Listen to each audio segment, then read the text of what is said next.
So much like Rob Reiner's classic Stand By Me, released nearly 20 years before it, Mean Creek from writer-director Jacob Estes is a dark look at the trials and tribulations of childhood. However, unlike Stand By Me, Mean Creek is not quite as memorable due to a more subdued tone and a lack of proper dramatic build-up. But in a time in which bullying has gained such mainstream awareness, and rightfully so, I fully believe that Mean Creek deserves more attention now for its far more realistic portrayal of such things. Hi, I'm Cinematico Magnifico of amoralcrackpot.com, and welcome to the Nightly Chill. Now, Mean Creek is not a film at all concerned with its characters fitting into binary campy roles, be it the plucky but troubled youths, or the cool but evil older kids with the obligatory butterfly knife and greased hair. No, instead it features a group of kids that could have been taken from any small town in the United States from the last 5 or 6 decades.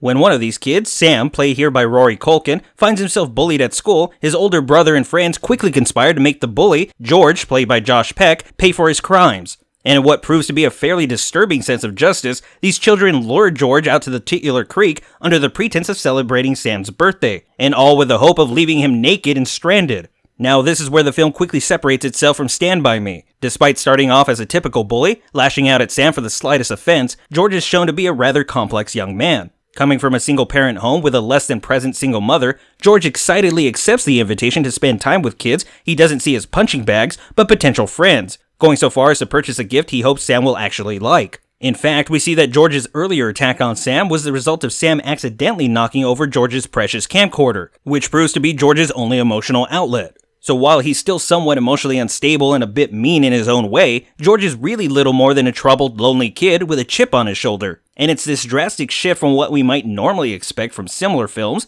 that results in George becoming the sympathetic victim of what is really calculated torture at the hands of an entire group of kids.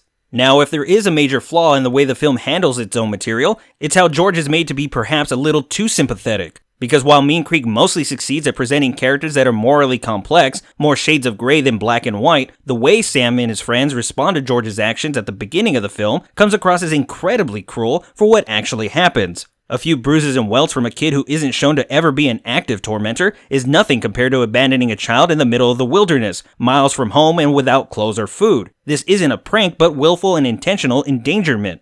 And while I completely understand the intent of this is to show how anyone, even children, even the victims of bullying, are fully capable of their own cruel acts, it is quite a stretch to believe this would be considered by otherwise bright kids to be a fitting punishment for a schoolyard scuffle. Perhaps if George was shown to be a bit more troubled, lashing out more than this singular time, though he is hinted at having done such things before, if he had been motivated by reasons beyond other kids carelessly damaging his expensive and treasured personal belongings, then Sam and company's desire to leave the bully high and dry for several hours wouldn't seem quite so far-fetched. That said, because the way the film improperly balances its nuanced characters and drama with laughably cartoonish and out-of-place revenge ploys, Mean Creek can come across like an old after-school special, instead of an enduring introspection on a very real aspect of childhood that is far too often ignored, downplayed, or heavily dramatized. For many, I'm almost certain this glaring juxtaposition will prove to be too much to overlook, but for those of you who can look past such faults, there is a more than watchable film with engaging and endearing performances from its young cast, some that even rival those seen in Stand By Me. Now, it's not quite, nor will it ever be on the same overall level as Stand By Me,